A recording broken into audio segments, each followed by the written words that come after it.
Thank you for joining us again. It is time for our housing conversation of the week.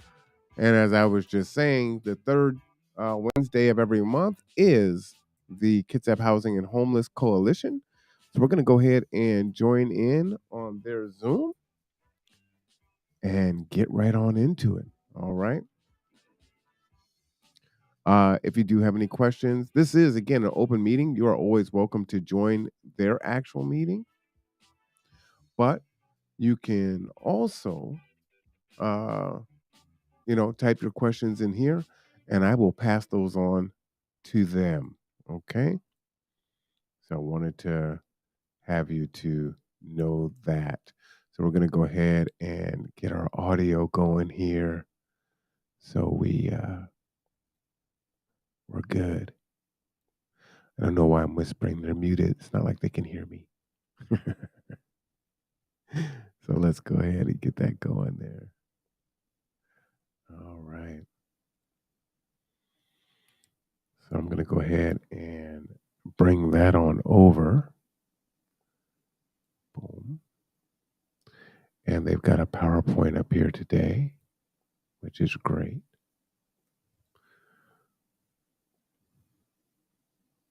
Oh, they're going to start at 2:05. So no one is talking yet.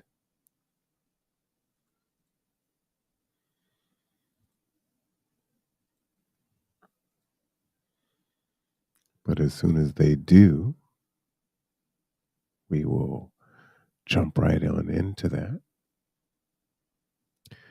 All right. Let me go ahead and make my camera known. Hello, everyone.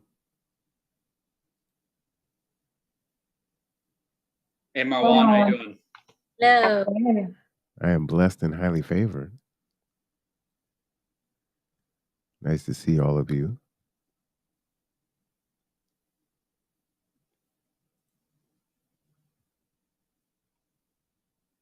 All right. So as you can see, they are there. They are ready. And they're going to start at 2:05 here.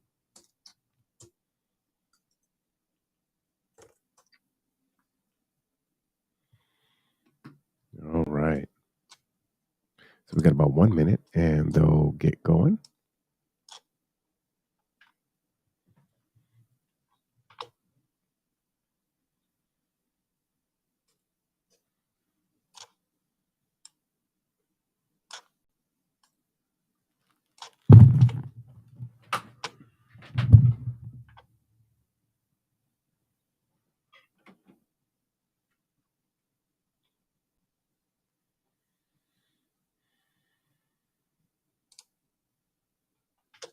All right, I think we're ready to go. So again, my name is Matthew Garrett. I'm with Kitsap Community Resources. I am guest hosting for Lisa today. She had a tour to do at the library, so I will hopefully keep the train on the tracks and try not to derail us too much. But I am glad you're all here.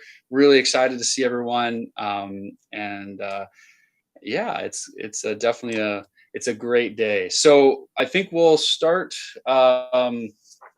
with a notice that the meeting is being recorded by the Conduit. So we're really excited about that. So Marwan is going to be recording it and then posting it on the Conduit YouTube page. So it's really accessible for folks who aren't able to be there. It's also available for the public, which these meetings are open to the public. So I think it's a good opportunity to get the message out there. Marwan, did you want to say anything about that?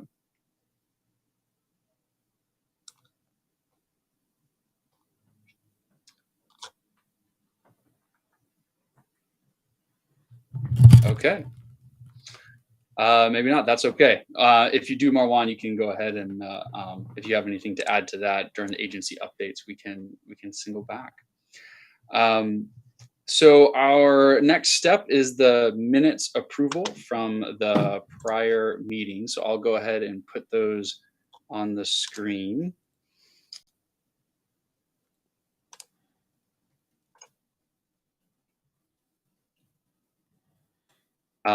These did get sent out to folks, but this is the meetings that Priya, or the notes that Priya made from last meeting.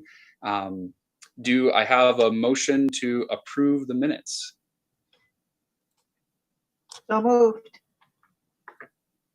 Awesome. Thank you, Joe. Is there a second? Seconded. Awesome. So we have Joe made the motion and Alex second the minutes. So I appreciate that. Please review those if you haven't gotten a chance. Okay. Just a reminder of our vision that every person in our community has a safe, decent, stable, and appropriate home. The mission, Kitsap Housing and Homeless Coalition, provides leadership to end homelessness through planning, coordination among social service providers, advocacy, and education. And our values are: the coalition strives to carry out our mission with respect, commitment, compassion, integrity, and a willingness to change. So I think that comes into our agency updates. So what I think we'd like to do is, if you have an update, if you put it in the chat, and I'll kind of go down the list so we can kind of get to everyone that way. If you don't have audio, just let me know and I can read it, and then we can go from there. So please start filling up the chat if you would like to have an agency update. And so let's go ahead and start. I believe there's an update from the Bremerton Housing and Equity Advocates, maybe some interest in starting the downtown committee. Did Joe or Marwan want to talk about that? Sure. Thank you, Matt. So many of you know that we hosted a barbecue 2 Saturdays ago for the folks downtown, and there is a huge need um, for safety and hygiene. And so we wanted to create a committee and start working on meeting some of those needs. I know there are a lot of organizations that are doing great work, but we want to see if we can get some synergy by pulling people together and do it a little bit more effectively. Um, that said, uh, Joe has agreed to be the point of contact for that. I'm going to put her, or Joe, could you put your email in the chat, please? And she will field messages on behalf of Bremerton Housing Equity Advocates, or they can also leave their contact information in the chat. And so we don't expect to have a flood of folks, but we just want to start getting together and trying to solve this and figure out what we can do. We know that there are some long-term solutions that are in place, but it may be a while before those come into fruition. So, what can we do in the interim to support these folks downtown in this quarter? And then for Gather Together, Grow Together, I just want to let everyone know that we are part of the summer food program through OSPI. And so you can bring your kiddos down to KCR at 1201 Park Avenue from 12 to 3, Monday through Friday, for free lunches, or to New Horizon Ministries at 4040 Wheaton Way, Suite 203 from 12 to 3. And so those meals are free for kids, school age kids up to age 18 all summer. Thank you. Absolutely. Thanks, Marwan. I know this committee existed in some form at some point. Was there anyone that wanted to give a little context on that? That was a part. I wasn't actually a part of the downtown committee, and I think it's been a while since that meeted. But I wanted to open up the floor if anyone wanted to give, who was part of that committee while it exists, if wanted to give any history or context.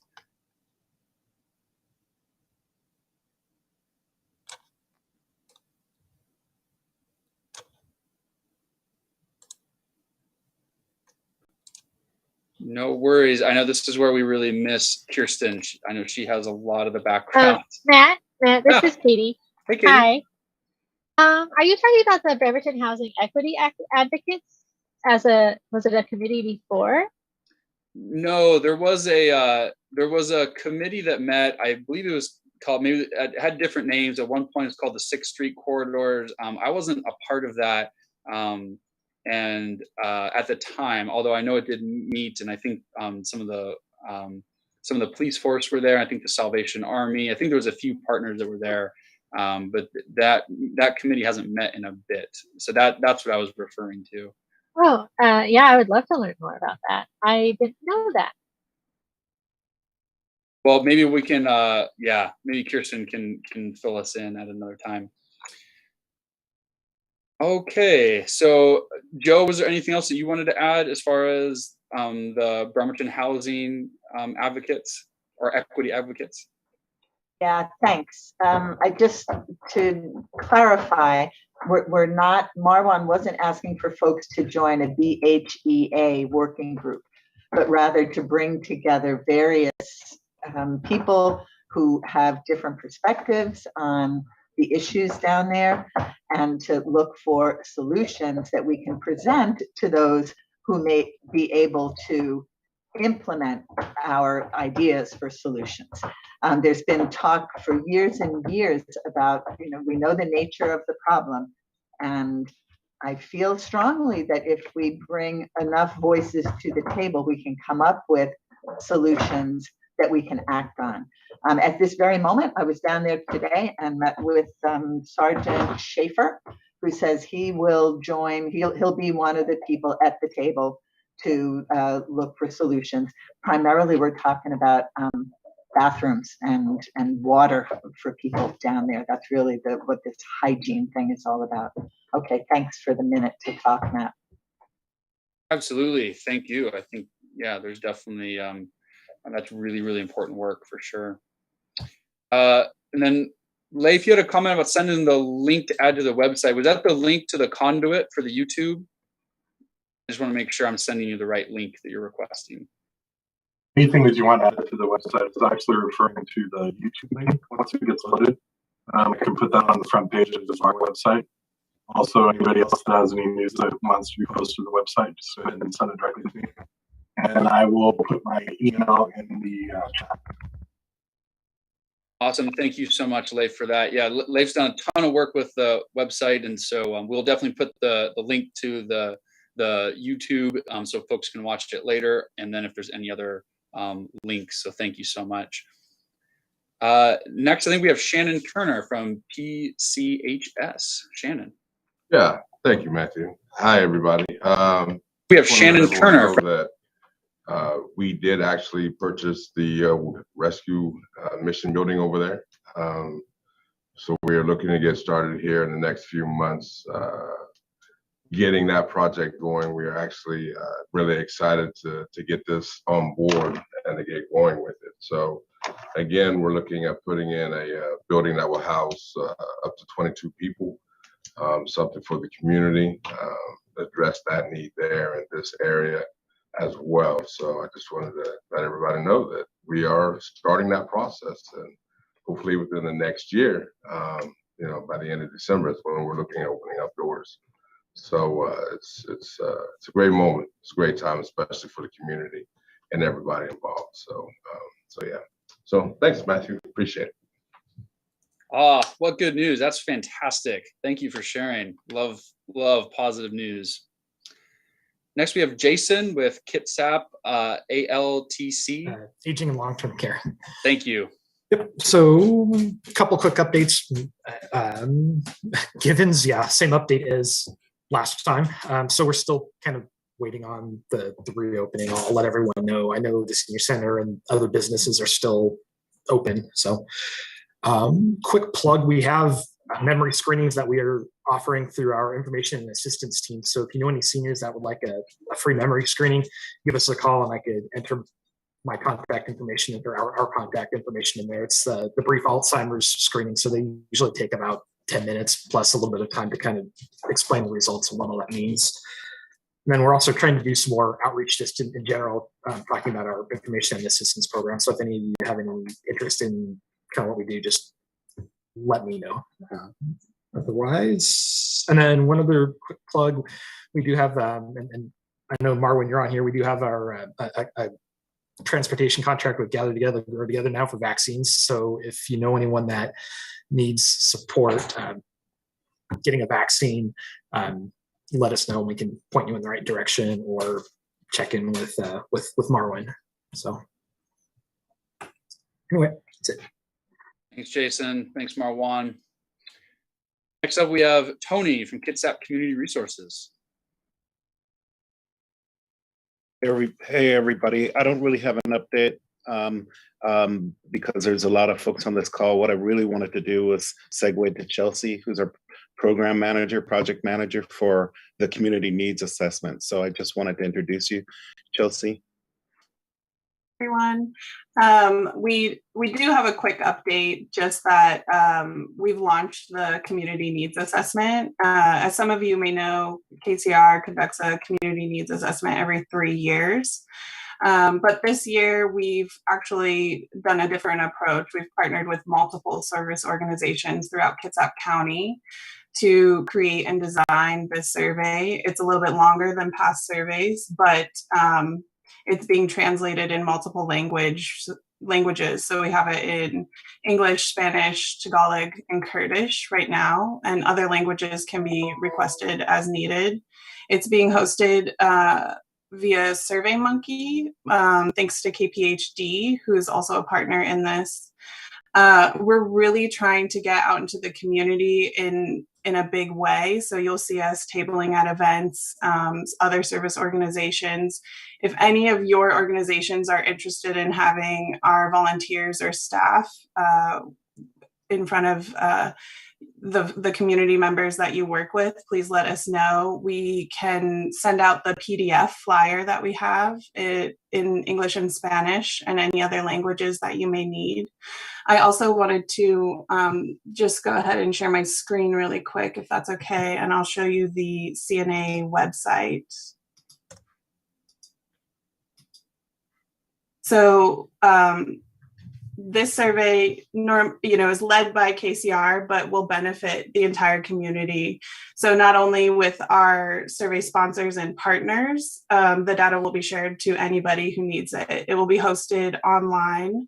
Thanks to KPHD, there will be a dashboard that you can click through, see different demographics data, and how people are experiencing services in Kitsap County based on those demographics, based on location, based on cultural background, all of that. So the CNA website is kcr.org/CNA. We have it posted on our social media fronts if you want to share it and blast it out to your networks.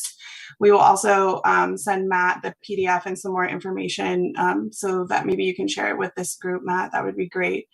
But you can also come here, and all of the information is on here. In addition to the survey, we'll also be doing focus groups. And these are a way to speak to community members in that one-on-one kind of small group setting to understand how their experiences with KCR or other service organizations can be improved. The whole point of this survey is to understand what gaps we have right now and to make sure that we're serving the whole community. What we found with past surveys was that the data is mostly homogenous, especially with KPHD. It's mostly older white community members. And so we're really trying to broaden our outreach and go to those locations where folks aren't usually asked. And then also with that, we're promising action. So this data will help identify those gaps, and then we're committing to making some of those gaps part of the strategic plan for KCR and then other organizations who are partnered with us. Is there anything you wanted to add, Tony? I'll just add that it's not just service providers, but also community organizations that we reached out to that have been hard to reach in the past. Mm-hmm. So, and we recognize we haven't reached everybody, but that's why we're asking for support and just getting out the word. We tried to be as thorough as possible without having a 100-question survey, right? But the survey goes pretty quickly, and I hope everybody in this meeting takes a look at it and takes a survey and then gives any feedback. Okay. Yeah, and I will add too, if you have any questions about the data or how we're conducting outreach, or if you have any suggestions, please feel free to contact us. I'll drop my email and Tony's email in the chat. We would love to speak with any of you one-on-one if you have questions or if you want to partner in this endeavor.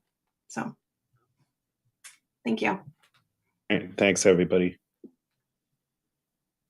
Awesome. Thank you, Tony. Thank you, Chelsea. Appreciate that. I'll just, since we're talking about KCR, I'll just piggyback 2 quick updates. Our wait list for eviction prevention funding, the Kitsap Eviction Prevention Assistance, is closed.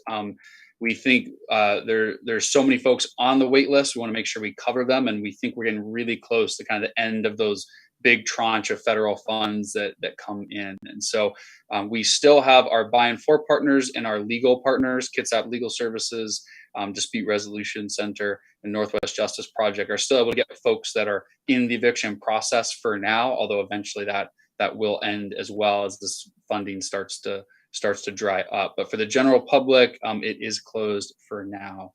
And our last update is we, as with so many, we have open positions. So if folks are interested, we do have case management and navigator positions open. So next, let's go to Joanne with Kitsap Legal Services. Hi, good afternoon. I'm Joanne Sprague. I'm the Executive Director at Kitsap Legal Services. We provide free legal services to low-income people throughout the county. Because of a lot of the housing and eviction crises that we've all been seeing since the pandemic, we have a lot of funding where we're able to provide direct legal representation to anyone that's received an eviction notice or is in court. So please send people our way so we can make sure that they get hooked up with those services. And fortunately, we are able to resolve, if we get the case early enough before the case is in court, we've been able to get some good resolutions on those, so they never get an eviction on their record. So please send people our way. As part of the funding for the cases before they go to court, one of the requirements of the funder is that we create a tenant legal aid advisory group. And so we want to put together a small group, maybe 5-ish people that are tenants in the community, preferably from underserved, low-income communities. So if you know anybody that would want to be interested in that, we will pay them for their time.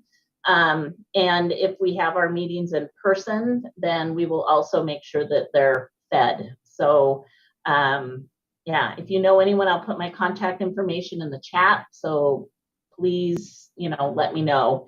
And that's about it. And we do much more work besides just housing eviction type work. So if there's family law issues, if there's, someone needs the will, anything like that, also send them our way. Oh, and when I said a will, it reminds me, on September 14th, we're working with Peninsula Community Health Services to provide to their clients a will clinic at the Bremerton PCHS office in the evening. We don't have all the details yet. We're still in the process, but people will be able to leave that meeting with either a healthcare directive or a power of attorney that has been written by an attorney.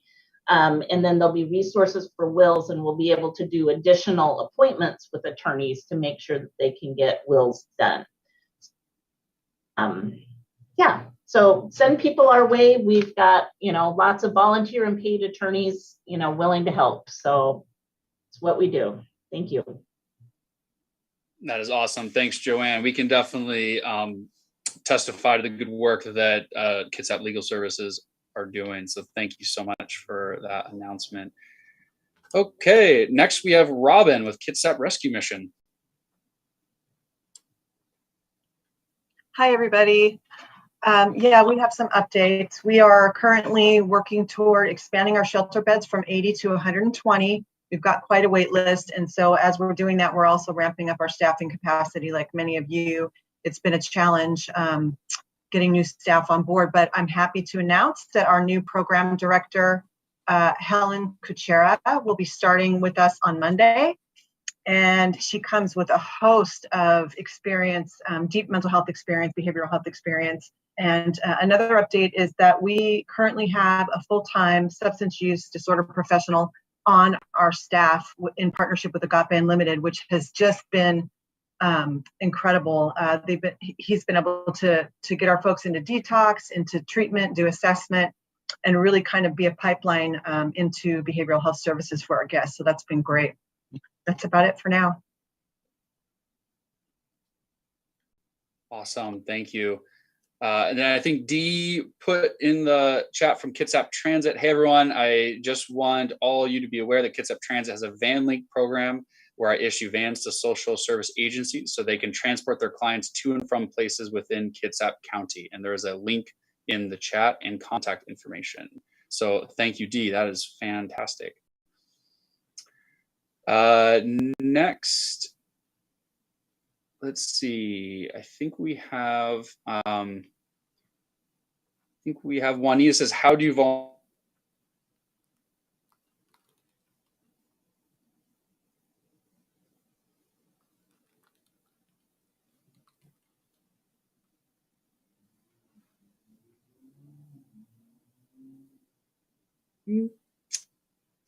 And then I'm trying to see if there's any other updates.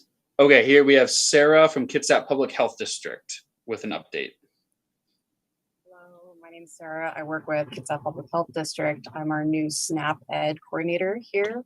And I just wanted to focus on or highlight that our SNAP produce match, which is for those who are SNAP eligible, has increased to $10 for this month. So that might be a good food access resource. And our SNAP Market Match program is also going on right now with our farmer markets. And that matches up to $40 at 4 of our local farmers markets. So I will put some links in the chat about that.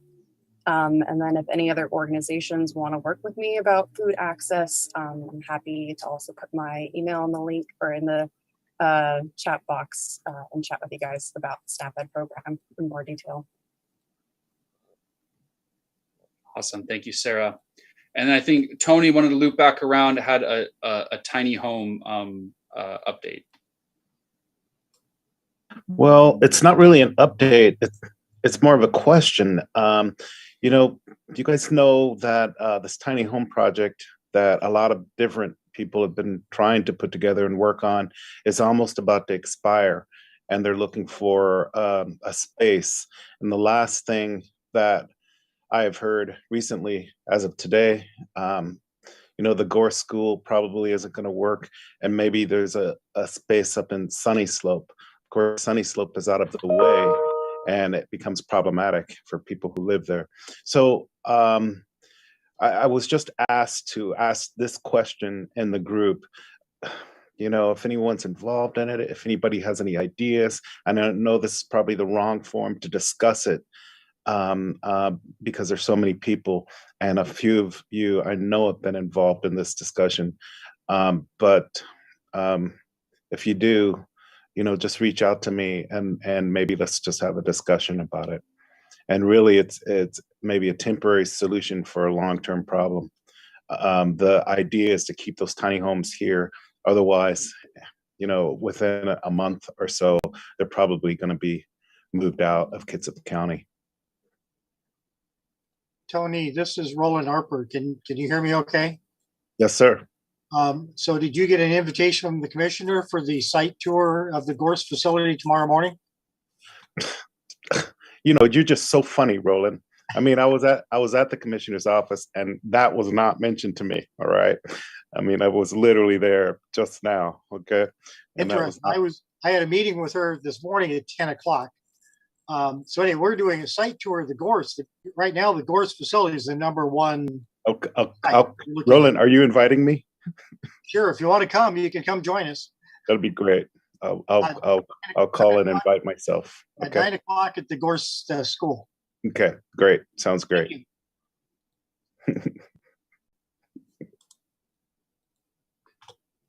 Thank you, Roland. Thank you, Tony. Appreciate that both. I think that is all the updates that I see right now. I think in the chat, we did get a clarification that shelters can utilize van link. So that's fantastic. But was there anyone else that wanted to make an update that didn't put in the chat or that I missed possibly?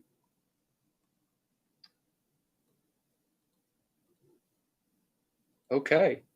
Well, let's go on to our presentation. So we have two presentations today, one from Agape Unlimited about their treatment programs, and then we have one from Pacific Hope and Recovery Center. I think we're going to start with Tiffany from Agape. Are you ready, Tiffany? Absolutely, yes. Awesome. The floor is yours. Thank you. All right, my name is Tiffany Turnley. I'm the Senior Accountant and Housing Supervisor for Agape Unlimited. And we just wanted to pop on and take the opportunity. We've had a lot of new programs that we've started in the last couple of years. We want to make sure that everyone is aware of what we have to offer here as far as services for our clients. So obviously we offer outpatient substance use disorder treatment for adults and youth aged 13 and up. We do have a licensed child care facility on site here that participants can use during their groups or individual sessions. That is free of charge to them, so they don't have to pay anything to utilize the child care. We also have a couple of housing programs. The first one is our Sisyphus 2 housing program, which is in two parts. So we have 2 9-bed group homes, a men's house and a women's house. And so it's a shared living space, and then there's a couple shared bedrooms. There is one single room in each house. And then we also have the sponsor-based program where we have currently 17 single-family homes that are scattered throughout the Bremerton city limits, and those are reserved for families with children. Then we have the Koinonia Inn, which is in Port Orchard on the waterfront. At that facility, we can house 6 women and up to 14 of their children there. We do have housing case managers on site there 7 days a week, and we also have a licensed child care facility there for the women to use as well. As far as some new programs that we've got popping up, we have our Kitsap Real Team, which is based kind of off the LEAD program out of Pierce County. And so basically what that is it's we have a staff of who can be called on their on-call, and anybody can make referrals. So if there's somebody in crisis, they can contact the Real Team, and what they'll do is they'll actually go out and meet the person on the street or at the bus stop or wherever they are, and they have the ability to meet their immediate need. So if the person is hungry and needs a pair of shoes, then they're going to put them in the car and take them to go get a pair of shoes and a meal. And all the while they are making connections with them as far as getting them into treatment, getting them connected with resources to get them, to a point where they can sustain themselves a little bit easier than they are currently. We also have a treatment navigator now who works out of our office here. One of the biggest barriers that we saw with participants who are coming in for their first appointment is that they didn't have all the paperwork that they needed. So our treatment navigator is able to connect with community partners to get them things like their criminal history, to get them things like their photo ID, those documents that we have to have in order to complete their assessment. And a lot of times she's able to get it in real time. So then we don't have to have a situation where we have to reschedule them or turn people away because we don't have all of that backup documentation that we need. So that's been really great. We also have the AIMS program, which is the Agape Integrated Mental Health Program. It's a partnership that we have with Peninsula Community Health Services. And what that is we have an LMHP who works on site here at our main office, which makes it really convenient for our counselors downstairs. If there's an identified need for one of our clients to have a mental health screening or connect with a mental health professional, they can literally just walk them upstairs and get them an appointment right that second. We also have, as Robin mentioned before, we have the partnership with Kitsap Rescue Mission, where we have one of our treatment counselors works over there full time. That's been really great, and we see a lot of the participants over at Kitsap Rescue Mission. We're seeing a lot of them here now, so we can see that back and forth and see the positive outcomes that we're getting with that program. And then we also have PCAP, which is the Parent-Child Assistance Program. And what that is it's a program that is targeted towards pregnant and parenting mothers who use substances during their pregnancy. And it's an intensive 3-year case management program that they enroll in. And they can provide transportation. They get them hooked up with community partners. They get them a lot of help to build and maintain a healthy, independent lifestyle without substance use. We also work with the Kitsap County Drug Courts, adult, youth, and family drug court programs. And that is we see a lot of successful outcomes with that. We work very closely with the courts as far as that goes. If anybody wants any more information on any of our programs, you can find all of our programs listed on our website. And of course, you're welcome to reach out to myself as well. I'll throw our website and my email in the chat. Any questions?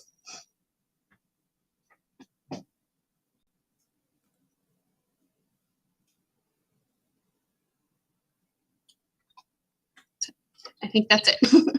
Tiffany, I had a question. Who has access to that navigator to help get them document ready? Anybody who walks in the door. Awesome. That's fantastic. Yeah. Well, thank you, Tiffany. That's a great update. There's so many programs going on there at Agape, and I know a lot of changes, and especially with Real Team. I know we've been working with them a lot lately, and so it's awesome seeing all the new programs. So thank you so much for sharing, and really appreciate that. Absolutely. Our next presentation is from Wayne Swanson with Kitsap Mental Health about Pacific Hope and Recovery. Wayne, are you ready to go?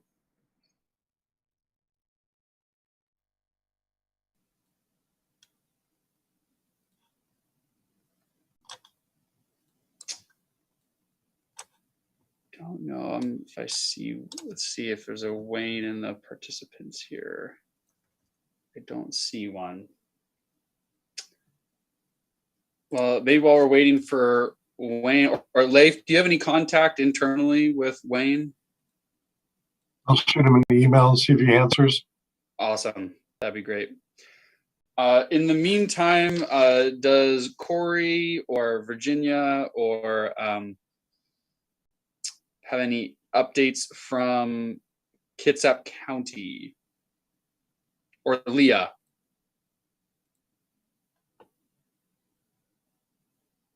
Hi, good afternoon. I don't really have any updates from the county on my side of things. Matt, I think you already covered the KEPA changes and the wait lists, and that was primarily what I was planning on talking about. Otherwise, I don't have any updates. I believe that Corey was going to provide a little bit of information about the point in time. I don't know if Corey's on. So I do have a 2022 point in time count overview for Kitsap County completed. Let me see if I can share my screen.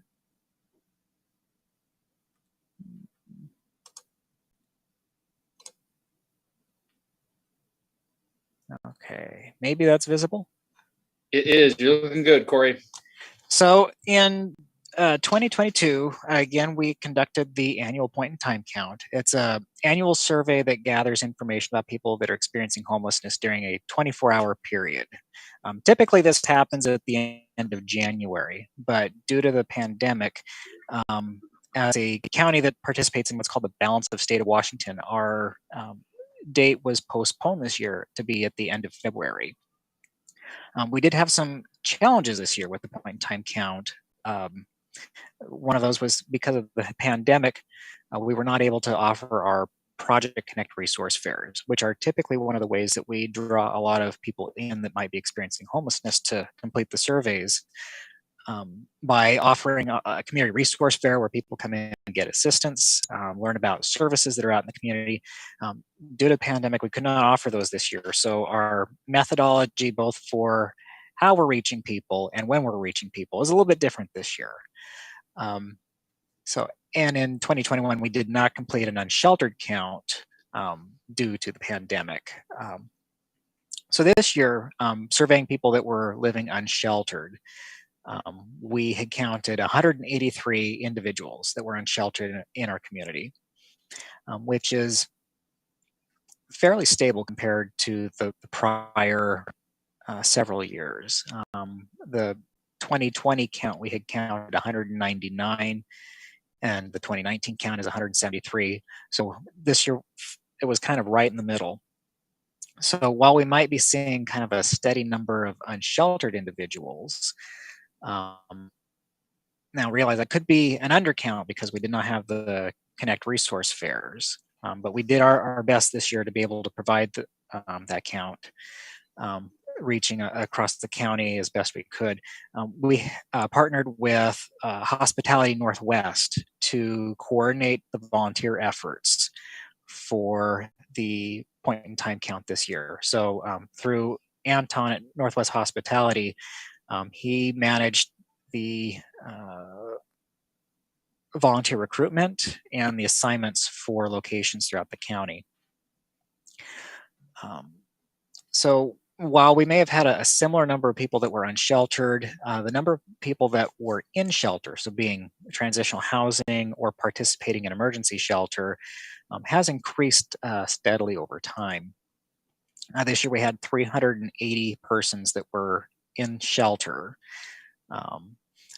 So you can see this second chart over here, which kind of breaks down for people that are counted in the survey, what are their current living circumstances. So about 68% of those that were surveyed were in some sort of shelter. So that includes anybody that's currently on that particular day in a shelter or transitional housing program.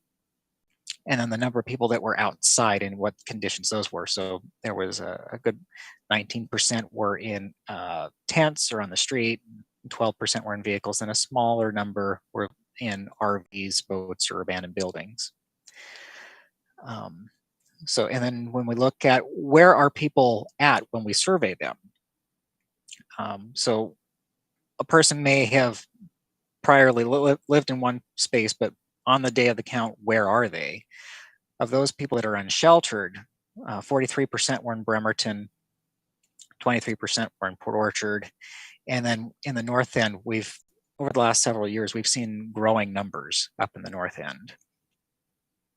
And then place of last residence. So one of the questions that we ask people is, when you last had permanent housing, did you live in Kitsap County? For those that respond, 80% of the people that are unsheltered prior in Kitsap, 80% of the people that we surveyed responded that yes, they had permanent housing in Kitsap County. And then we did have a number of people from other counties or from out of state. One of the things that there's kind of this myth about is that, oh, well, there's people that are homeless in our community and they're from somewhere else. Well, this 80% number, 75, 80% is very common among most counties across Washington that Kirsten's talked to. People that when they lose their housing, they stay in the community that they're in because that's where their resources are. And so one of the other questions that we ask are characteristics, which are, do you have a mental health condition, chronic substance use, any disability? Of those that responded, 57% said that they have mental health issues. 35% said that they have chronic substance issues. And that is very similar to prior surveys. This mental health issues has incrementally grown a little bit over time, and that could be due to changes in survey methods. Maybe it's less stigmatized. I don't have an answer for that, but the proportion of people that are responding affirmatively to that has kind of been growing a little bit year over year. And finally, causes of homelessness. So we ask people, what led to you becoming homeless? Where led you to where you're staying? And 2/3 of those that were unsheltered responded to that question. 67% responded that it was because of health issues or mental health issues. In prior years, often the most common response was they were homeless because of an eviction or loss of housing. But due to the pandemic and the eviction moratorium, fewer people were losing their housing because of that. So of the respondents that we talked to, that was less the case this last year. So eviction and loss of housing is usually number one, but it fell to number 3 this year. So behind mental health issues, or loss of a job. Those were the 2 primary reasons that people had lost their housing. So yes, 183 unsheltered individuals this year, 380 sheltered for a total count of 563. So I'm here for any questions if anybody'd like information on this. We also do have this information on our Kitsap County Housing and Homelessness Division website. So you can download this PDF as well.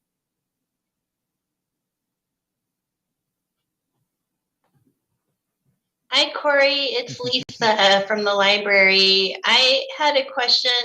I know that everything has been transitional this year, like due to the pandemic. So if you were going to prepare for Point in Time and Project Connect, like what would you do differently?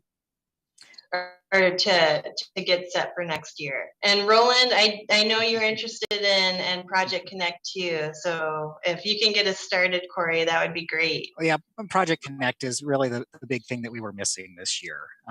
We commonly survey a lot of households that are in need, not all of them living unsheltered, of course, but in past years, it did make up a significant number of the households that we were surveying. And without the resource fairs available, it's possible that we did not reach as many people as we could have reached this last year. So really, one of the things that is also complicated about surveying is having good current information about where people currently are and where they're staying. People tend to be pretty mobile here in Kitsap County. They may not stay in one place for very long. Oftentimes we don't have encampments that stay in places for long periods of time. So just when we're preparing for the point in time count, usually around Thanksgiving time or just after, we start recruiting volunteers. And the end of December, early January, we kind of pick out our locations to go and survey. But when we're getting around to actually performing the surveying late in January, a number of people have probably moved or changed their locations. So that I don't think there's not a lot we can do about that, but just making sure that we have boots on the ground to go out to these locations that we've identified where we're most likely to find people. So having enough volunteers and having ways of making sure that we're connecting with anybody that's living unsheltered in the county so that either we get them to come to us or we know where to go to them is really the big thing.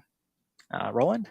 Corey, this is Roland. So I guess my question is, last year, Cheryl tried to organize a meeting in late August to try to get us going. And it seemed like one of the main reasons we were trying to get that going in August was just to apply for some of the grants to pay for the costs of the Project Share. I'm sorry, different group, the Project Connect events at the 3 sites. So I have no idea where we stand in monies. So do we need to get going like next month to start looking at funding? That I don't know. I am not sure on that. And it would have caught us quite by surprise last year when Balance of State decided, no, we're going to do our count a month later. That would have made those events really a complicated issue if they had been going on last year. I don't know. I've not been much involved with the Project Connect, getting that set up. So that's something I'd have to defer to Kirsten on. Okay, and I'll start trying to pull up some of my old notes and try to figure out some of the timelines from prior years. Thanks, Roland. In addition, Roland, I think you made me think about Project Connect. I have not been involved with that, with those 3 fairs as they were prior to the pandemic. And Cheryl is out, but it is an agenda item at our next executive team meeting. And I will try to send you an invite since you have interest. Maybe there's some knowledge to glean on that. In terms of funds or monies for this, like I can tell you, as far as I am aware, the Kitsap Housing and Homelessness Coalition does not have a budget. So I'm imagining it's just finding free space and having nonprofits showcase their services in a fair environment. But I have not been, so that's just but no budget is the short answer. Corey, do we track the number of volunteers? Because I imagine that might, I wonder if year to year, do we have like a volunteer count? Because I that might affect might be statistically significant as far as affecting numbers. Yeah, we do. Let me go see if I can find information on that. So we had similar numbers as we did in the prior. Let me.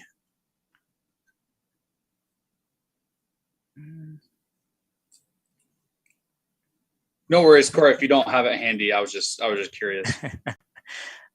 Yeah, just a second.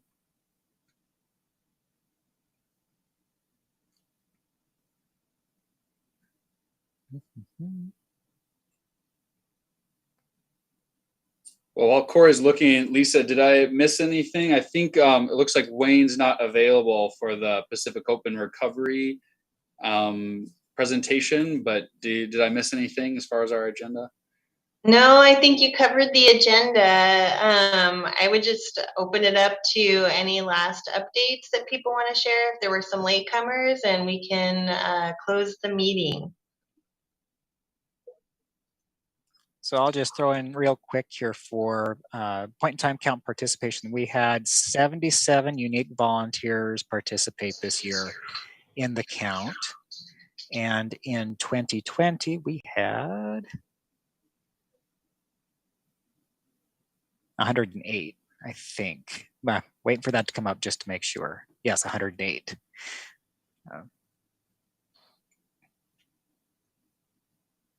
Interesting. Thank you, Corey.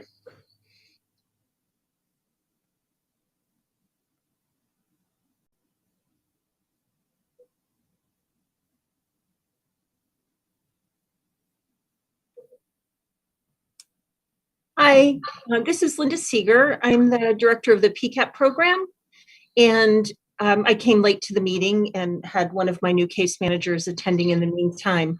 I just wanted to let folks know, to thank Tiffany for doing such a great job presenting the Agape programs, and also to let you know that PCAP was granted 16 expansion spots by the state, the healthcare authority that funds us. So we are very actively enrolling and are now serving 87 moms in Kitsap County. We're able to provide some transportation, although we had the unfortunate experience of having 2 of the cars have the catalytic converters cut out of them. That was interesting on Monday.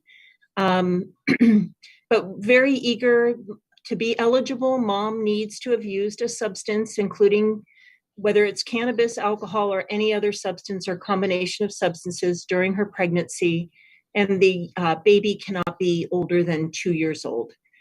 If you have any questions at all, put my name and number in the chat, and would love to hear from anybody in the county. Thank you.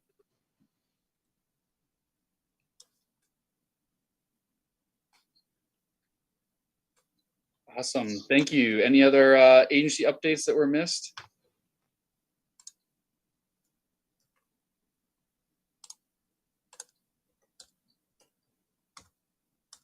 I would just share with everyone, that our next meeting is on August 17th. We will continue to meet via Zoom.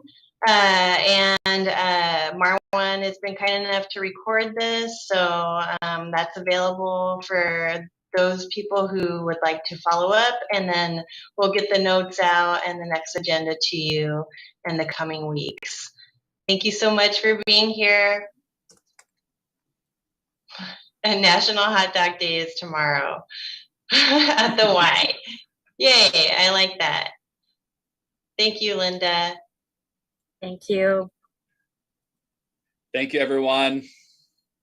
Appreciate you all. All right. Stays on. Really helpful there.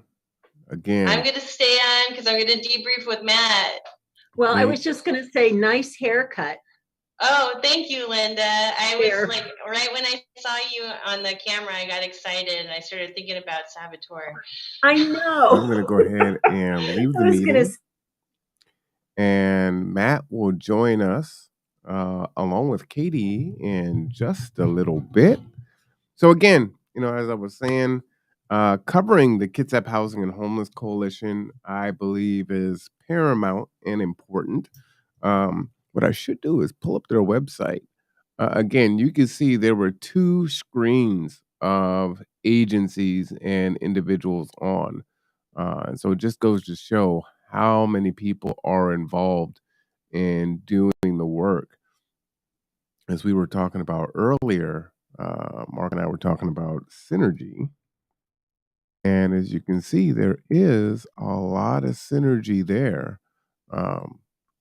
And to that end, it takes so many different people, so many different organizations to do this work. And even with so many folks, more and more work needs to be done. Go ahead and put their website here in the chat. And for those that may be listening, that website is kitsap.hhc.org. All right. And that'll get you there.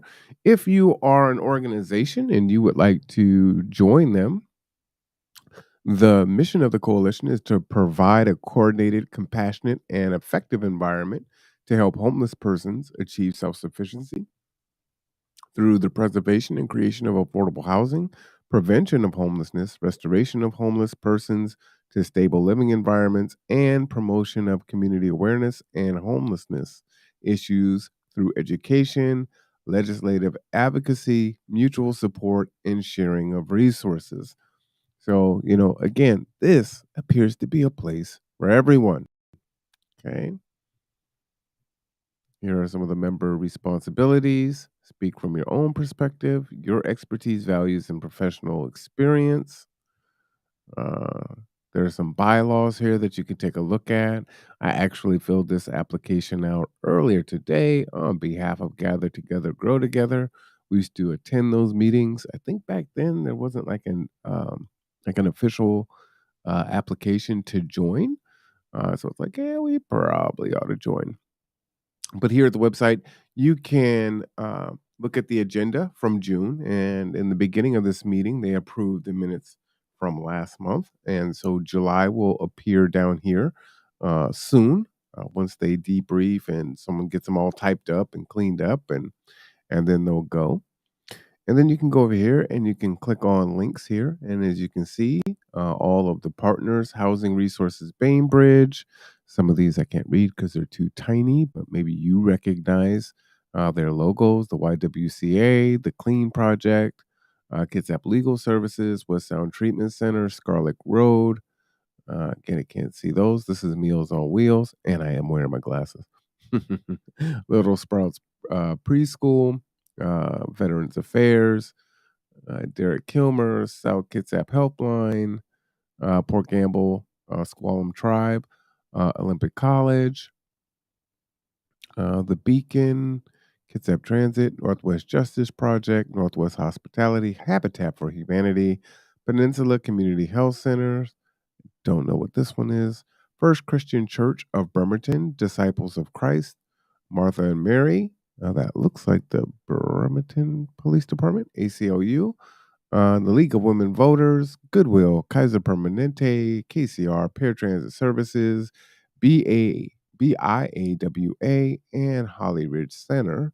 Oh, there's more. The United Methodist Church, Dispute Resolution, Employment Security Department, the Lions, Kitsap Public Health District, Department of Corrections, God's Broken Home, Goodwill, I believe, appears twice, Housing Solutions Center, ShareNet, St. Vincent de Paul, North Kitsap Fish Line, OESD 114, Agape, Housing Kitsap, the Coffee Oasis, the City of Poulsbo, Kayak, Kitsap Mental Health Services, Port Orchard, don't know what that symbol is, CHI Franciscan, TJ, Central Kitsap School District.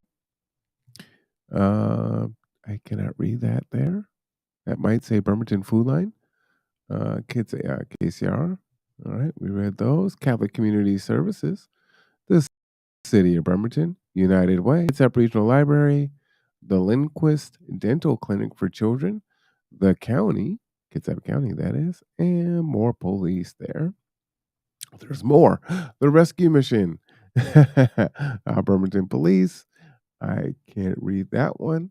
The Bremerton School District, Olala, Housing Alliance, Kitsap Strong, Salvation Army, American Financial Solutions, DSHS, Comfort Keepers, and Helpline House.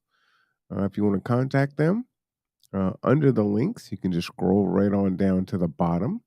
Just your name, your email, where did you hear about them? Tell us a little bit about your experience with your nonprofit organization or volunteer work. That's what that acronym stands for there. What programs are you interested in working with? And hit send, and they will connect you. Okay. So, again, very important, I believe, to cover, meetings like this. Again, this is one of the chief purposes of the conduit. When you consider, just on Wednesdays alone, we have the Bremerton Housing Authority, KCR, come on. Every third Wednesday, we have the county come on. I just probably listed, 30, 40, 50 different agencies that are all providing updates. And so Bremerton Housing Authority, KCR, even myself alone wouldn't be able to share all of this information with you. And going to each person individually wouldn't exactly be the best use of time. So to bring this all into one place is great for Kitsap Housing and Homeless Coalition to do. And then secondarily, to have the foresight to say, hey, yeah, let's go ahead and broadcast this out so that people can have more access to this. You may have heard something that you're going to go ahead and share with someone else. I know the PCAP being granted an expansion of the 16 additional slots. I have a few people in mind that I'm thinking about. So I will pass that information on to them. And I didn't know that, right? So learning in real time uh, and getting the updates, right? I know that things move slow. And in that, it can be very frustrating as you're trying to invoke change. You want to see things change. You voted for folks, and you're like, "Where's the change at? Where's the change at?" And and although it is slow and frustrating at times, there is progress being made, and there are quite a few people working on things. Um, so that's good to know. And I think it needs to be seen, right? So a lot of times we don't know what's happening. People aren't sharing that information. And it's like, okay, well, the only way they're going to know is if someone shares it out so they can see, yeah, there is actually folks working together. There are agencies working together to do the work. Um, and I think that's even good for Mark to see, right? Because he said, well, I don't really know anyone that's really doing that. And so, I think it's a thing of, well, I'm sure these agencies would say, yeah, we actually are doing that. We've been doing it for a while. And so, it's there's more work to be done. That saying, many hands makes light work, is absolutely true. Um, and so even with all of these great agencies, folks are hurting, folks are suffering, and more people are going to be falling into these conditions of homelessness, uh, of not being able to pay their rent, uh, and struggling, right? And having to make choices. Do I eat? Do I pay my rent? Do I pay my utilities? Do I pay my rent? Do I pay my utilities? Do I eat? Do I go to healthcare? Do I eat? Do I get these meds, or do I pay my rent? These choices are hard, right? And even if I'm foregoing all these things, I still may not be able to cover the rent. I thought it was pretty alarming to see that one of the main issues of homelessness, based on that survey, was health, right? And so, uh, COVID is definitely a serious thing. And if you're not in a career position, oops, okay, Matt is in the wrong waiting room. If you're not in a career position, then and you've got sick time built up or anything like that, that cannot go well, right? That cannot go well. And that can cause you to find yourself in that situation, and there's nothing that can be done. And so that is tragic for sure, right? And everyone doesn't have, friends and parents. And uh, let me just send a new link to him. Sending new link. Friends and family that they can get resources from, right? Because they're also, if they exist, they also may be not in a position to do that. And so we're seeing more and more of these things, right? The safety net is no longer there for millions of Americans. And the safety net that may have existed really wasn't much of a safety net anyway. So, all right, let's go ahead and bring Matt on. Matt, how you doing today? Hey, Marwan, how's it going? Oh, it's good to see you again. A long time no see. How did it go broadcasting the coalition? Oh, it's great. So what I'm doing is I do a side by side. So if you ever go back and watch it, I have kind of all the folks that are in the Zoom on the left hand Wow. side. Then I have the if someone is sharing their screen or presenting on the right hand side. And then Yeah. when they take the floor and present, I enlarge that side so it's on them. And then as folks type in the chat, I'm putting the information in the chat so that people can reach out and connect. That's such a valuable service because the chat kind of like if you don't copy and paste it, right, Yeah, then it's it's gone. kind of gone in the ether. So it's yeah, the chat is really valuable. So I think the Priya does a good job of putting that in the notes later, but that takes a little bit to get sent Mhm. out. So that's awesome that you're doing that live.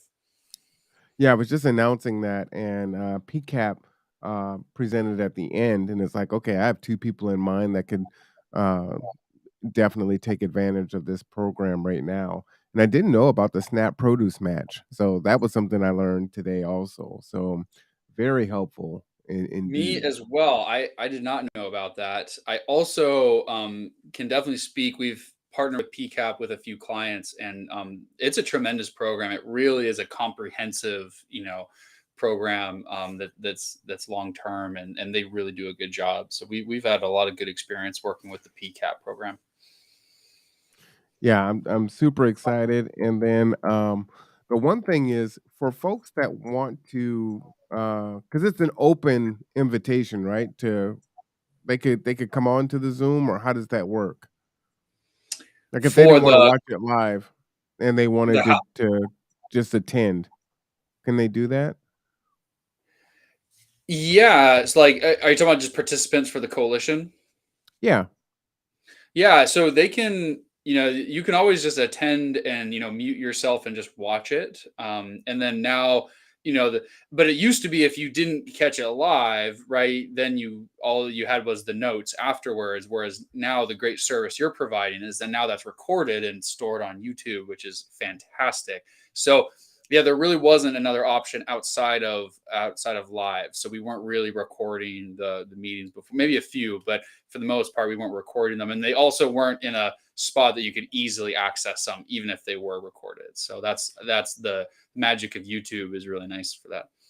Yeah, speaking of, I actually sent Matt a text last night and I said, "Hey, Matt, we finally got YouTube going." So I wanted to show this. So if people come, it's definitely a lot better organized now. So when you come to the website, you'll see if we are currently live, right? This is the live show. So this is what you'll Yeah. see when you come to the landing page. These are all of our trainings, right? So there is, what was this? Yesterday, 2 days ago, I did a training on the CDBG funds and the ARPA funds. Oh, So I nice. went through all that documentation, opened up the application, and kind of went through it. And here's your training that you did a little while ago. It's got over 100 views now. Going over Section 8, the DIE train or DE and I training from BHA is on here. So you'll see that under trainings. If you're looking for things about Black history and things like that, Juneteenth, you'll see that there. All of the Housing and Homeless Coalition information will be right here. You can see that live is already in the playlist there for you. So you don't have to go and try to search. The show before, Tipping Points and Puzzle Pieces, is right there. City Council is tonight, every Wednesday, so you'll be able to follow that there. The Kitsap Regional Library, which is the first Tuesday. All the unboxing and interviews that I do with like Tony Ives and other folks, you'll be able to see that there. And so hopefully this is now a lot easier for people as they come and look for these archive videos to find them and go right to what they're looking for. Absolutely. Yeah, and I think the feedback is great because it's sorted. I saw by there's videos that are in multiple categories, which is fantastic, Mm-hmm. right? Because you've Mm-hmm. got a KCR, you've got a housing. So kind of if you're looking for different metrics, right? Maybe some people are looking for KCR, some people are looking for Bremerton Housing Authority, and then some people just want housing. And so you can find it via multiple organizational schemes, which I think is really helpful. So that's I didn't even know you could do that in YouTube. So I was really impressed with that. Yeah, I appreciate that. That's some teaching pedagogy there, right? Like when you're looking at teaching Microsoft Word or something else, people can Yeah. derive the same place in many different ways. So you want to make sure, however they're thinking about it, they have a way to get to it. So as you can see, Matt is he's at work. He's doing the work. So I won't keep you long today, but I did want to ask, Yeah. any other takeaways from today or any other information that you wanted to talk about in regards to KCR? Yeah, I continue to plug a few things from the KCR side. The community needs assessment is live, and it's not scheduled yet, but Chelsea and Tony they're going to reach out and on the to do what you talked about, Marwan, of kind of a live kind of presentation and kind of go through the survey. So that is coming, but we definitely want to continue to plug. You can go to our website, or we got some flyers coming around. For the community needs assessment. And I can give you that link again, because the goal of this is, it's really data, and the more data we get, the better the results will be. And that's what this is really for, is to help us strategically plan where we put a lot of the community dollars that we get, right, from the Department of Commerce, from the federal government, and how we kind of prioritize as an entire agency. So it is really important. It's kind of a chance for everyone, specifically folks that use community services, right? And that's so many folks, right? But we definitely want to hear from folks with lived experience, from folks that are clients, from service providers, leaders in the community. And nice, Marwan's already got it right there. Look at that. The banner's already up. You already beat me to it. I love it. So we're really excited. We want as much feedback as possible. And there's anyone in Kitsap can fill it out. It's not just for, people that are using services, although we really want to target those folks because, they're the ones that help us, that are actually end users, right? So we're really interested in that subgroup, but it's also just for any of the community at large. Well, you may see Tony before I do. Two things. One, let him know I will text him back. He texted me this Okay. morning, but I've been like back to back to back. For sure. I'll tell you a secret today. I met with the leadership of Kitsap Regional Library, so I may Oh, be nice. becoming a trustee for the Kitsap Regional Library, and so Awesome. kind of going through that process now. So I've been super busy this morning and going Yeah. through stuff. Um, but secondarily, you were talking about eh, eh, what are their intentions on rolling it out and kind of showing an example. And I've definitely offer, the conduit up to be one of those vessels to air that or document it or whatever's easier on that. Yeah, absolutely. I think we're going with the all the above approach, right? So we'll have table events, right? We'll go out and try to canvas, and also, podcast community groups. That's why we're at the coalition, um and so that's pretty much any way we can kind of advertise and get the word out. And we already, even, we've just kind of started the advertising. We already have 500 respondents, so Oh, that's awesome nice. that we already have that many. So we're excited to have that's a good rolling start, and we hope to really expand that and hopefully soon get into the 1,000 mark and beyond. So that's Nice. kind of the first piece. Yeah. Then on the KCR side, again, we keep talking about that the wait list is closed for rent assistance. Just want to keep plugging that. We're still getting folks that are coming in, and it is heartbreaking when we have to tell them that we can't take their application. And I wish we could have this program open all the time, fully funded, because it's clear that it's so needed, and we take no joy in having to shut programs down. But these funds were part of the originally CARES, then the Coronavirus Relief Fund, and then the American Rescue Plan. Those are the three big federal packages that funded this program, and Congress has not reauthorized and has not or done another package, right, that would add more money kind of to these programs. And so that's kind of where really at the end of that, Washington state legislator has stepped up, and there will be a local investment from our state that will create a permanent fund. But that's a really small, we've talked about that, it's a really small program relative to what we're doing now. Our latest projection is that will serve about 18 people a month compared to the 200 to 300 that we're serving now. So it's just, it's the scale is very, very different on the eviction prevention side. So there'll be a lot more prioritization, and it'll be a lot more difficult to access, just because 18 people is not that much, right, compared to the needs. So on a bitter note, or on a more somber note, that's what I continue to talk about as this program's closed. If we find that our projection was lower and what we're spending is lower than what we thought, hopefully we'll open them back up so a few more people can get on. But as of now, we don't anticipate that being the case. So we still have our buy-in-fors and legal aspect. Those referrals are still happening, but eventually those will stop as well too, right? Because there is a finite amount of funds for this program. Yeah, and just, I wanted to ask you a question too. And while I'm doing that, again, under Mhm. training, you can find we go over KEPA Mhm. and specifically the buy-in fors and how to access legal and all that information. So you can rewatch it as many times as you need to. We'll continue to repost them while it's still relevant, so it's kind of fresh and always at the front there. But my question for you, Matt, was I'm not really good with politics and how things work, right? So I take it Congress, someone has to put forward a bill that says, "Hey, we need to continue to fund this," and Yeah. then sometime is it going to be after no? Do they do it after November? So you know how the government is always threatening to shut down, and it's like, all right, we got to sign on to, Yeah. approve the budget. So is that part of that process? And do you know? Yeah, so I think the shutdowns that kind of happen in the fall are regarding kind of there's the kind of standard budget, right? That they have to kind of, that's the stuff they're funding ongoing, right? And then that's where you have some of the stalemates.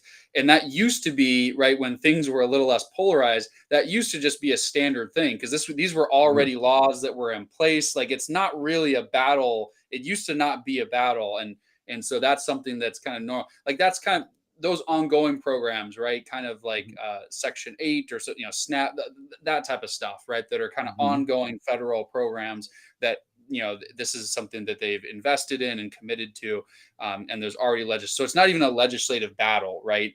But it has become that because, of different kind of politics. And so that's a little bit different than what we're talking about now, right? So what we're talking about for the KEPA program or the Kitsap eviction, those were, time limited, kind of one-off bursts of money that kind of came through, right? So it's not necessarily something that they can kind of add into the budget, right? Because these were programs that were created with a lot of money for a limited time and not necessarily seen as an ongoing, expense by the federal government. So what they would have to do, if they were going to fund this ongoing at this level, that would be a significantly different legislative package than the ones that they did, right? Because those are expiring, through 2023, and there's no at this time we don't see any other additional funds coming from the federal government. So this would have to be a new legislation if the federal government was going to make that permanent. Now that would be a big shift, because these were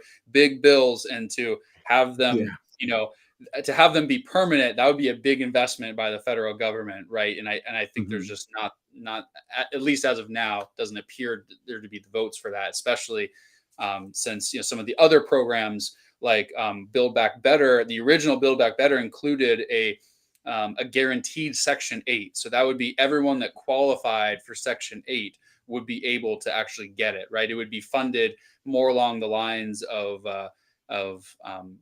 like Medicaid, right? Like, it would be a fully funded program that would actually, allow people to access if they qualified, which would be a game changer across home services, right? Because then, exactly, then our client, now we're just looking for, the funding piece is taken care of, right? And now we're just actually trying to stabilize, and our case managers would be able to just work with the person and help them actually, achieve their housing stability goals, whether that's, getting a primary care, whether that's getting into treatment, getting, therapy, getting, benefits, food, right? Whatever they're kind of, so then it's kind of just working on a more holistic approach. Whereas now, a large part of our job is just trying to find how are we going to get the funding, right, to actually keep you out, especially if a lot of the folks are on disability or, have reasons why they can't work, right? So that's a big part of our job now, is like, how are we going to secure the funding to do that, and what program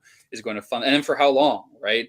Because so many of the folks need long-term subsidies, and there's just not enough. And so, and now, as as many of you, if you're watching, Build Back Better, largely, there was a very slimmed down version of kind of infrastructure package that didn't include any of this other stuff. And it looks like that is kind of a lot of energy around that has kind of died down. So I definitely not an expert. So that's a kind of a quick summary of kind of what some of these things do, and these levers of power. And so I'll definitely say I'm right there with you. I'm learning a lot, and I'm not a political scientist or a journalist that's really following this closely. This is just some of the trainings that I've been to where they're kind of talking about what these different packages would mean for the housing world. Yeah, no, I really appreciate you sharing that. And again, for someone who doesn't know, and it's not just me, right? It's a lot of folks in the audience are like, okay, so if they were to extend this, who does it? How does that work?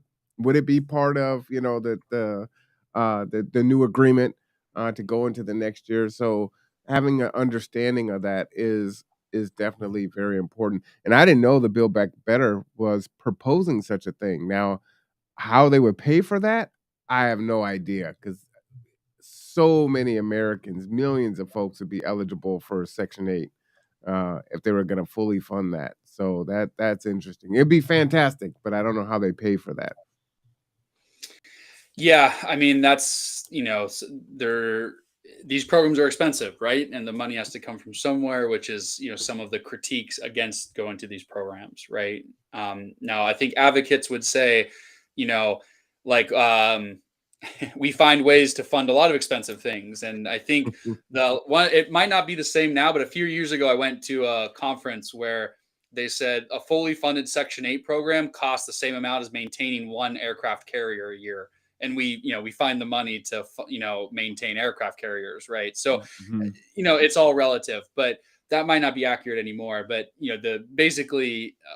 it is within the realm of possibility to have a fully funded Section 8. It's just, the political will and then finding where to fund it. And so, that's something that, not specifically, that's something we definitely would be a proponent of is a guaranteed Section 8 program or a fully funded Section 8. I think some of the language there, and Katie, you might be able to help me out. Welcome, Katie. But right now, Section 8 is not an entitlement; it's a benefit, right? Mm-hmm. Is that the language from the federal government? I'm not sure, but yeah, it's definitely the universal voucher program is trying to make that's kind of entitled in the sense of like it would be available for anybody who qualified, like SNAP. Like you can compare a universal voucher to like something like SNAP where you would just apply for it, and if you qualify, you would get it. Right now, it's definitely just a benefit, and it's a very limited benefit.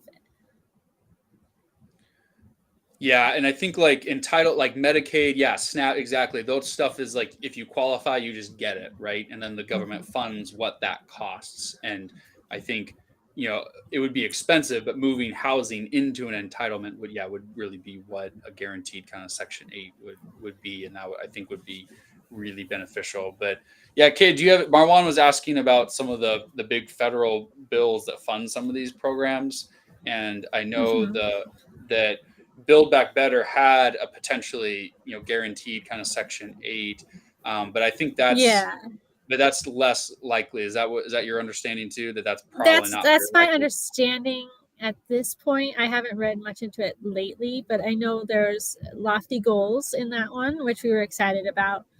But there are other things happening, like the American Rescue Plan, originally had those emergency housing vouchers.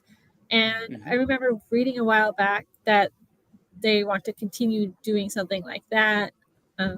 Again, lots of things, lots of programs that they're introducing right now, knowing that they are not meeting the need, right? So lots of like, even partnerships, even like community partnerships. There's I can't remember the names, but a lot of campaigns around just getting like city leaders together and say committing to a certain level of affordable housing and things like that. Like there's a lot more collaboration around housing that you're seeing lots of change based off that. Yeah, I think that's helpful. And Matt was saying that he has the benefit of going to some trainings that talk about what's in these packages and whatnot. So it was great to hear that because I didn't know that. So that's really good information. But I wanted to ask you, Katie, are you on the boat? Yeah, there's an anchor going up right now. So that's what an anchor sounds like, everyone. Yeah. Are you guys getting ready to pull out? Oh no, he's just he pulled all the anchor out, which was not in the water. Remember, we are not in the water right now, so it went onto the ground. He spray painted it where he could tell how many links are in a certain amount of distance, and then he spray painted it all, and I guess he's pulling it up. So pretty cool. So lots of activity, yes. No, that's pretty awesome. I'd like to see it actually. But so any takeaways from today's meeting? Who was the first presenter? Was it KCR, Matt? I think Chelsea wasn't really a featured presentation. Oh no, Chelsea, yes. Chelsea, yes. Chelsea used to work for us. She used to be my awesome colleague right next to me. So Chelsea, yes, but the first presenter was Tiffany. They didn't have a presentation. Yes. Agape. Yeah, she's talking about all the different. Oh, it was Agape. Yeah. yeah, it was so fast that I'm glad you recorded it, because I was like, there's so much information here, and I couldn't register where she was from. So, because they were saying they have some beds available and housing. So I think going forward, like, how do we do a proper intro? Because it happened so fast. To know that, and then how do we provide that contact information? So what I I've don't been know. doing Yeah. is when they're putting their info in the chat, I've been capturing that. And so when you go back and you watch the show, you'll see, when people are saying, "Hey, put your information in the chat," then I'm capturing it there. Okay. One idea that might work too is if I can get a hold of the agenda that has the presenters and their information on it, I'll already have it, and then I can put that on.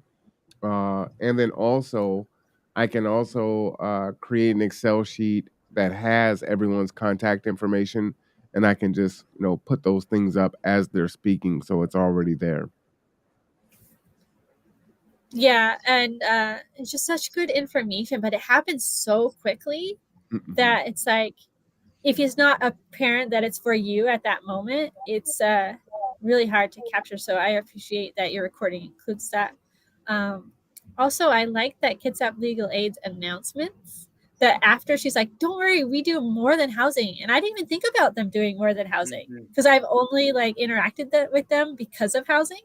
So I'm like, oh, that's so important, because anybody struggling or needing help can contact them, not just like, oh, if I got evicted or whatnot. So it's good to kind of frame things like that sometimes, that this is a housing service, but we have lots of services. So just hearing that was like, oh yeah, okay. So that was helpful. And for those who have been tuning in the entire time, as you can see, I kind of recapped what I stood out to me. Matt came on, and it was all different, right? So, folks are going to listen to something and all take a different takeaway from it. So it is just a great resource to have all these agencies come together and share their updates and information in one place, so that we can know at large, because there's no way you can reach out to each one of them and say, hey, what's going on, right? I don't even know who they all are. But let me get your updates, Katie, if you have any for BHA. And updates. What are we working on? Where we want to put out an article about, now that we have the funding, like Jill said, for the homes, the 5 homes, and we have everything kind of in place, it's time we want to send something to the paper and get an article out. Like, that's kind of like what's on my mind right now. Like, we're doing such great things, but it is summer, and it's like, oh yeah, we got to talk about what we do. Talking about that, there's the DEI, as we brought on the DEI ambassadors a couple weeks ago, great things happening with that. And, how can we, talk about that, and how do we include everybody? And we're getting, community organizations are reaching out to our ambassadors just to like, hey, what have you been doing? What's, like, kind of just a support group. All right, Matt. We'll see you next week. Sorry, I got to roll, team. Hi, Good Matt. to see you, Katie. Bye. Yep. See you later. Thank you, Matt. But just like those kind of like initiatives and things that we're really busy internally, like, we want people to know, right? And this is a great platform. So I was just kind of figuring out, I don't know if I have updates right now, but there's lots of things that we're talking about. So, and the other thing is, we send this DEI newsletter out every month to internal staff. And it just includes, like, I think it's a twofold. It's a really great, I don't know, they might have mentioned it in their presentation, Krisha and Keith, a couple weeks ago, but we send this newsletter called Wednesday Wisdom, but it's like our only staff newsletter as well. So we incorporate like events that are happening. Plus, this month is Disability Pride Month. So it's just bringing awareness to another community that, how can we support them and celebrate them, and celebrate, maybe making something more accessible, or talking more about how are we meeting everybody's needs. So it's Disability Pride Month, because July is when the ADA Act was signed in 1990. So it's not as, Pride Month is June. It's not as apparent, but it is something that we should talk about. And in the newsletter, I listed out things that we do to, make sure our services are accessible, physically accessible. If even information is accessible. How do we make sure our services reach those that maybe, again, web accessibility is a huge one right now, because how accessible do you need your website? High contrast colors and mobile responsiveness is only the first step.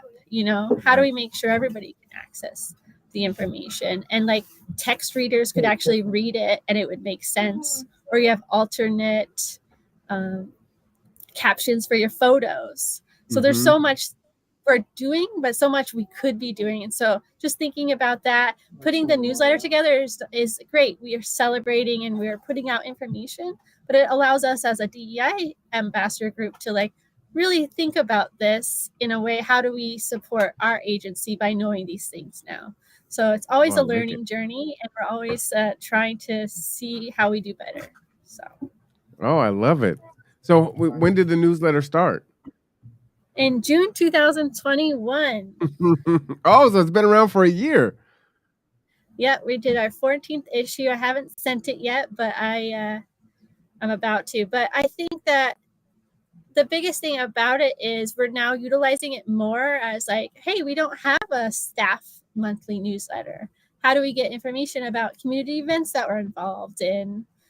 So it's definitely evolving, and it's a great way to learn for our purposes, as well as, for anybody interested to read it. Jill writes an article every month for it. So. Yeah, it's so funny is folks have asked me to do a newsletter last week. So I'm going to try to find some time to create a newsletter. They said, you need a newsletter to go with the conduit. And it's really? Okay. So I'm going to try. What did they say? Top of mind awareness. Sometimes when we're, so busy doing things, we forget we need to say something more than once. Mm-hmm. That's information accessibility. If you think about it, we forget that somebody maybe wasn't in the right mindset when they received that email, but they were really busy and they're delete. How do we say something more than once in multiple platforms? It's great. The conduit is on Facebook, YouTube, getting links out there, but how much time do we spend saying it more than once, right? Rather than moving on and doing the next thing. So yeah, it's a hard line, especially even in the housing authority. I would love to say things multiple times. It's not anybody's fault if they didn't get the message. It's our responsibility to make sure that message gets out there.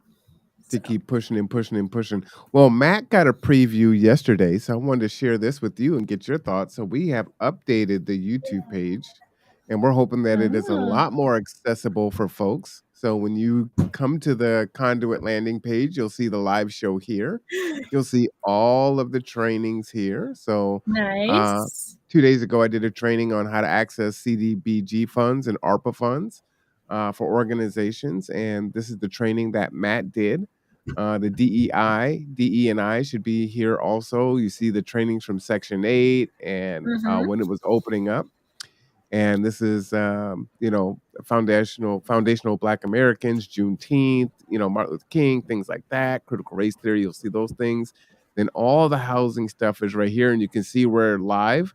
And so, folks can either click on housing or KCR or Birmingham Housing Authority is different kind of links, and it will still take them to the same place because people might link to different ways based on how they process information. And this is our show that happens before our show. And then we do city council every Wednesday in the evenings. And so we try to clean this up and just make it a lot more accessible it looks really and organized for people. And worthwhile, because I think about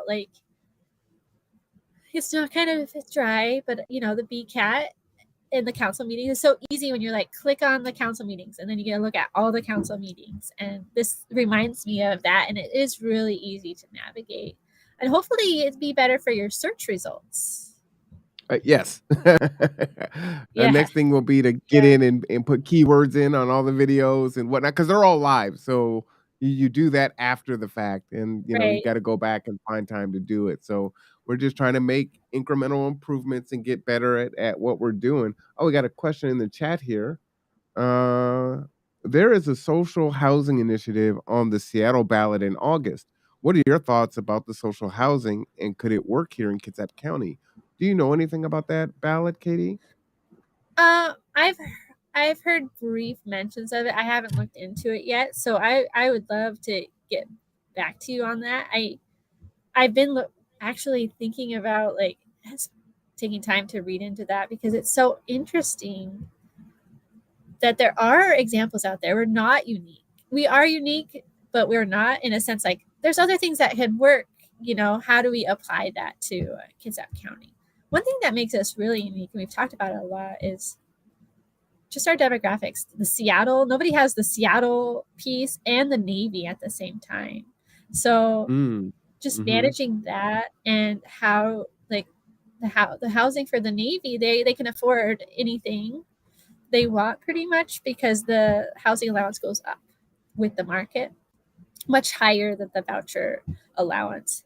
So and then it being Seattle being so close, the wages are a lot higher there too, and so they might be able to afford something that's higher than most Kitsap County residents. So it's so interesting to have those two players in our market, because that does make us very unique. So I'll look more into the social housing initiative, because we are definitely different, but we should be drawing from some things that are working. We have to be innovative, right? Like I said, like HUD's trying to be innovative with all their kind of campaigns and initiatives they're putting out right now. That's kind of the first step, like get people excited so that we can put money behind it.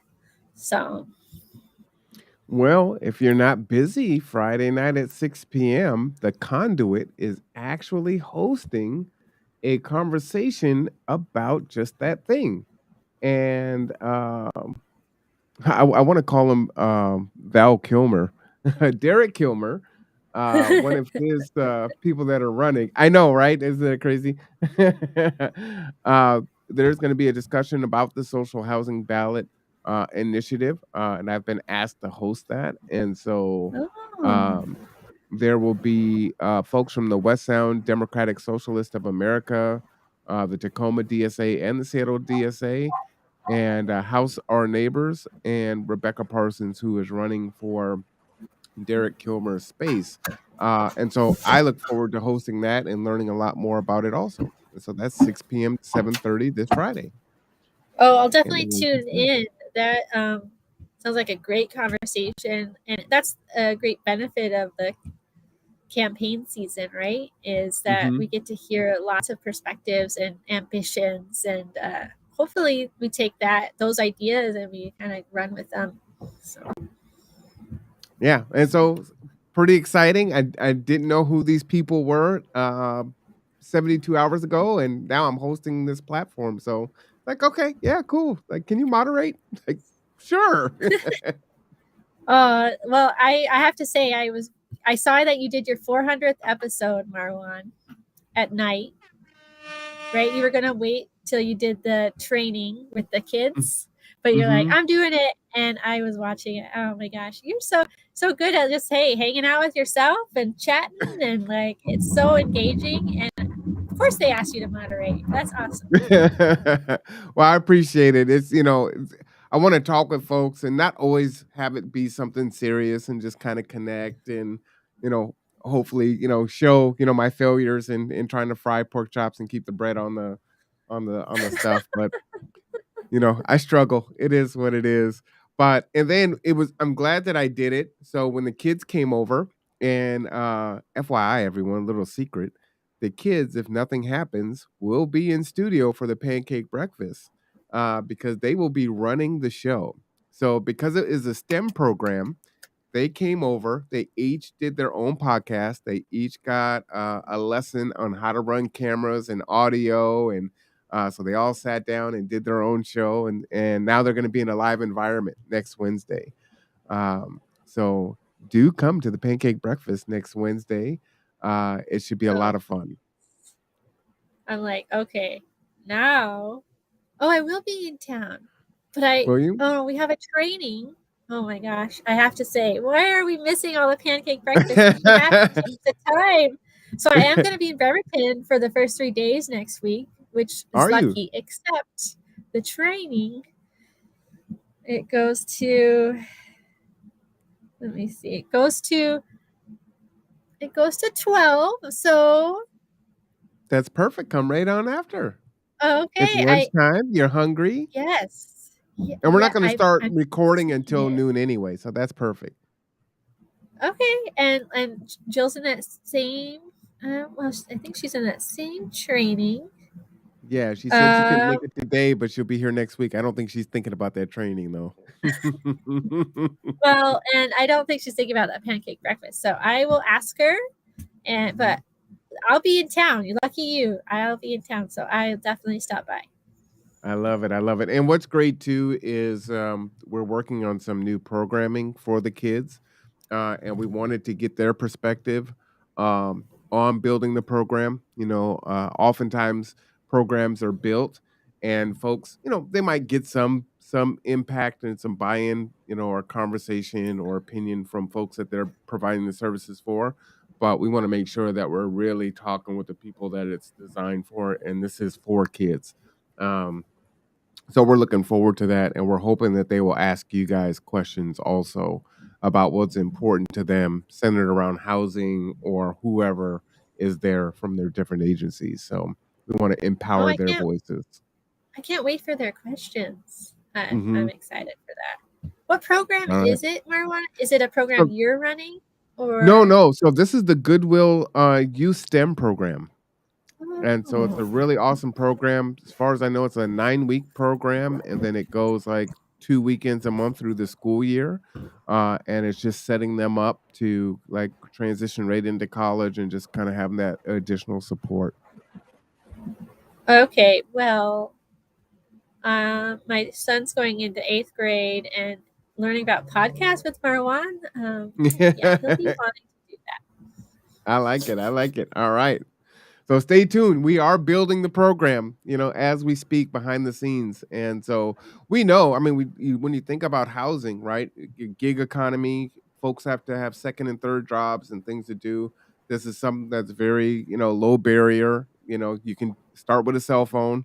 I did, it just kind of grew to this, but just kind of learning the ins and outs and, how to get started. My daughter and I were doing it together for a little while. She really wanted to be, the kids' heroes now aren't athletes and music artists. They're YouTubers. And it's like, Oh, oh, yeah. this one is this is my person, and we're watching what is it, Minecraft experts, build Minecraft, and it's like millions of views, and it's so funny. So she took it really serious, and she's writing a script to do the shows, and but it ran out of steam, and it's like, all right, sweetie, you gave it a try, and that's not for you, that's okay. She's like, yeah, it's kind of fun, She'll but get yeah, back I wanted to into see this. it.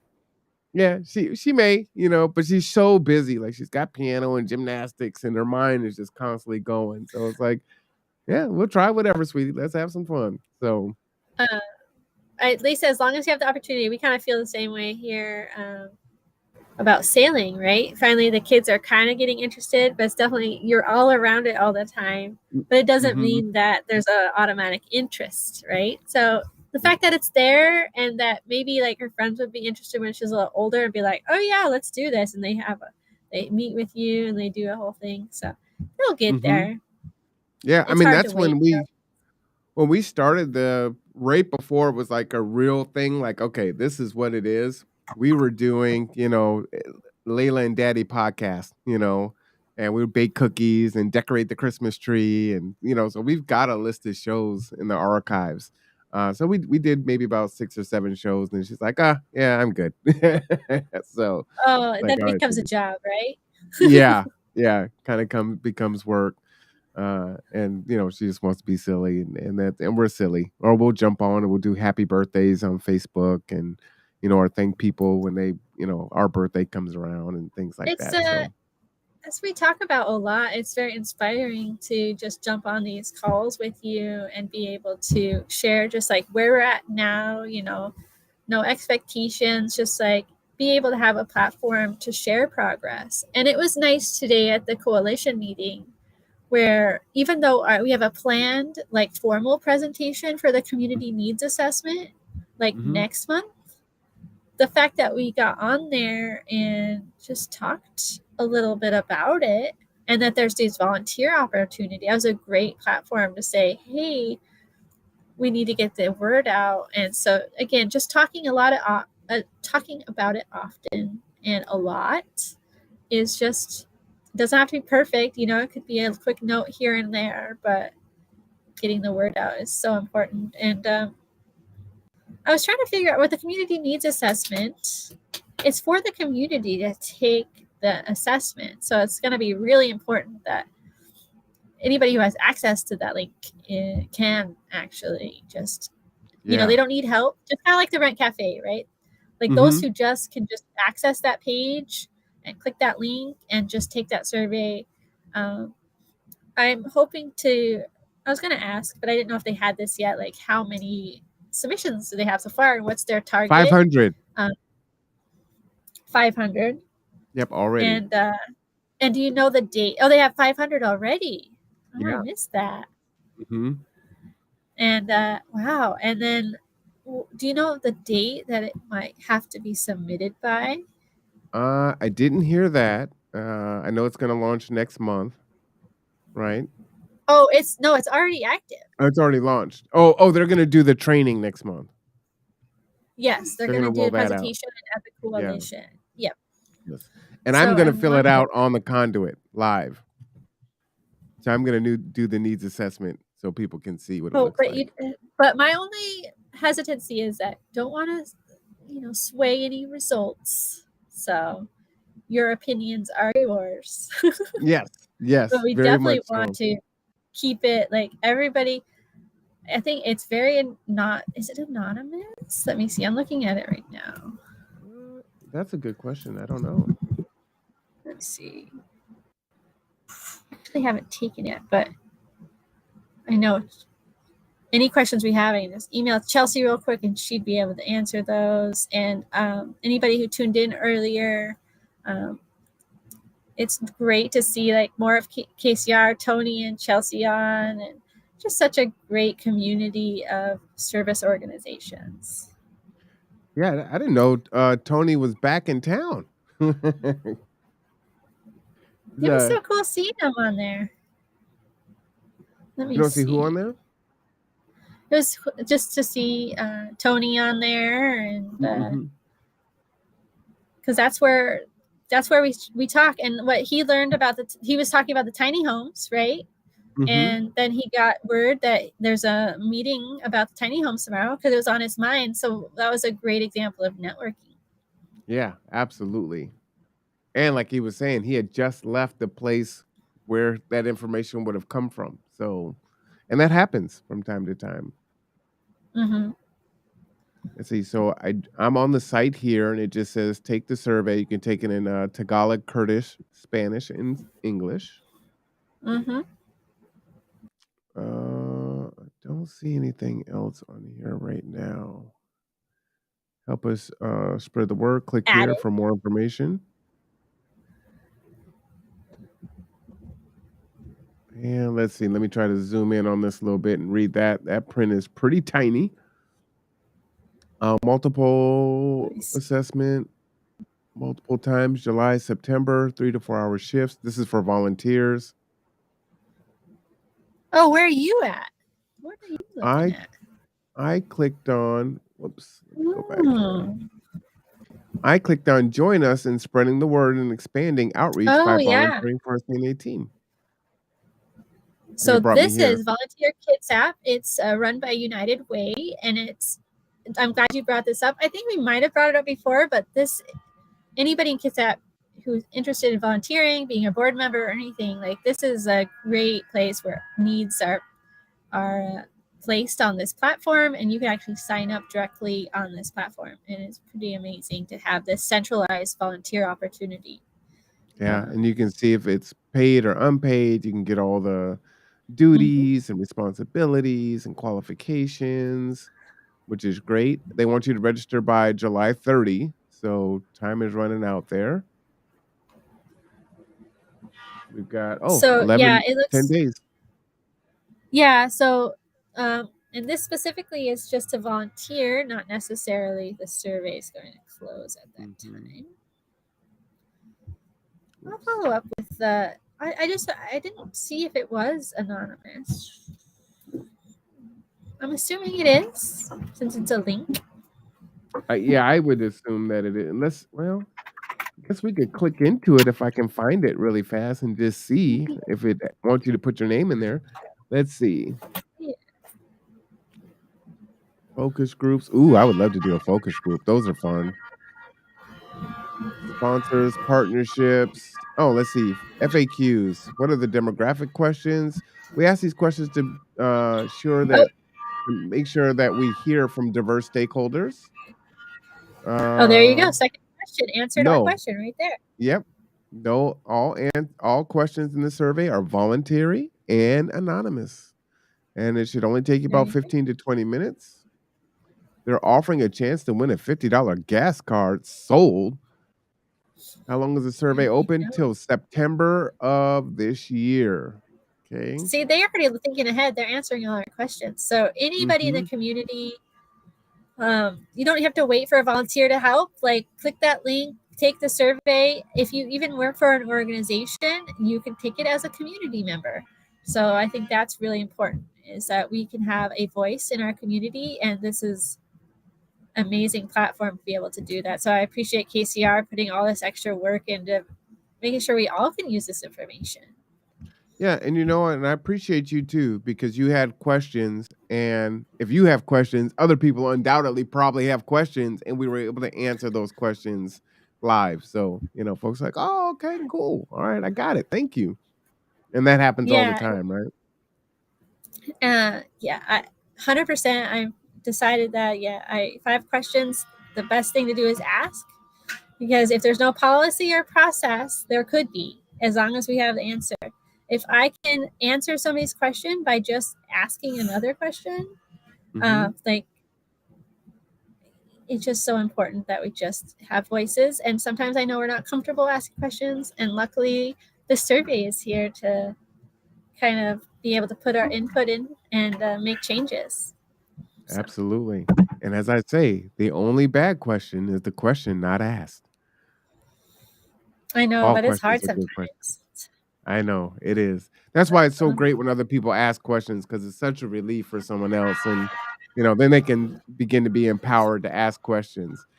So, all right, it is going on 4:00, and I will give you the final word there. But I did want to remind people of the G2 Summer Food Program every day, Monday through Friday, from 12:30 to 3:30 at KCR 1201 and 4040 Way, Suite 203, Horizon.